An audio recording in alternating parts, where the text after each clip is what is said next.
മറുനാടൻ മലയാളി എന്ന ഓൺലൈൻ ചാനലിന്റെ ഉടമയായ ഷാജൻ സ്കറിയയെ അല്പസമയം മുൻപാണ് പോലീസ് അറസ്റ്റ് ചെയ്തത്. മാഹി സ്വദേശിനിയെ മുഖ്യമന്ത്രിക്ക് നൽകിയ പരാതിയുടെ അടിസ്ഥാനത്തിലായിരുന്നു ഈ അറസ്റ്റ്. എന്നാൽ അറസ്റ്റ് ചെയ്തതിന് പിന്നാലെ തനിക്കെതിരെയുള്ളതെല്ലാം കള്ളക്കേസാണ് എന്നായിരുന്നു ഷാജൻ സ്കറിയയുടെ പ്രതികരണം.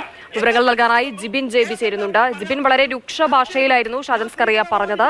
തനിക്കെതിരെയുള്ളതെല്ലാം കള്ളക്കേസുകളാണ്, ഒരു കേസ് പോലും നിലനിൽക്കുന്നതല്ല, ഇതൊരു വ്യാജമായ അറസ്റ്റാണ് എന്നതുൾപ്പെടെയായിരുന്നു ഷാജൻ സ്കറിയയുടെ പ്രതികരണം. ഇപ്പോൾ അറസ്റ്റ് ചെയ്ത് അവിടെ നിന്ന് കൊണ്ടുപോയോ? ഇന്ന് രാത്രി 8 മണിയോട് കൂടിയാണ് യൂട്യൂബ് ചാനലിന്റെ ഉടമയും എഡിറ്ററുമായിട്ടുള്ള ഷാജൻ സ്കറിയ അദ്ദേഹത്തിന്റെ വീട്ടിൽ നിന്ന് പോലീസ് അറസ്റ്റ് ചെയ്തത്. വീട്ടിൽ മാതാപിതാക്കൾക്കൊപ്പം ഭക്ഷണം കഴിച്ചുകൊണ്ടിരുന്നപ്പോൾ ഷർട്ട് പോലും ഇടാൻ അനുവദിക്കാതെ പോലീസ് തന്നെ അറസ്റ്റ് ചെയ്യുകയായിരുന്നു എന്നാണ് ഷാജൻ സ്കറിയ പ്രതികരിച്ചത്. അദ്ദേഹത്തെ ഇവിടെ നിന്ന് പരിശോധനയ്ക്കായി പോലീസ് ട്രെയിനിങ് കോളേജിൽ നിന്ന് വൈദ്യപരിശോധനയ്ക്കായി ജനറൽ ആശുപത്രിയിലേക്ക് കൊണ്ടുപോകുന്ന സമയത്താണ് ഷർട്ടിടാതെ അദ്ദേഹം വാഹനത്തിൽ കയറി പ്രതിഷേധം അറിയിച്ചത്.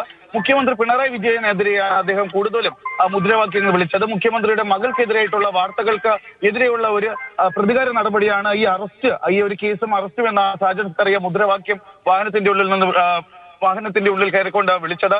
ഇതിനുശേഷം ഇപ്പോൾ അദ്ദേഹത്തെ ഈ വൈദ്യപരിശോധനയ്ക്കായി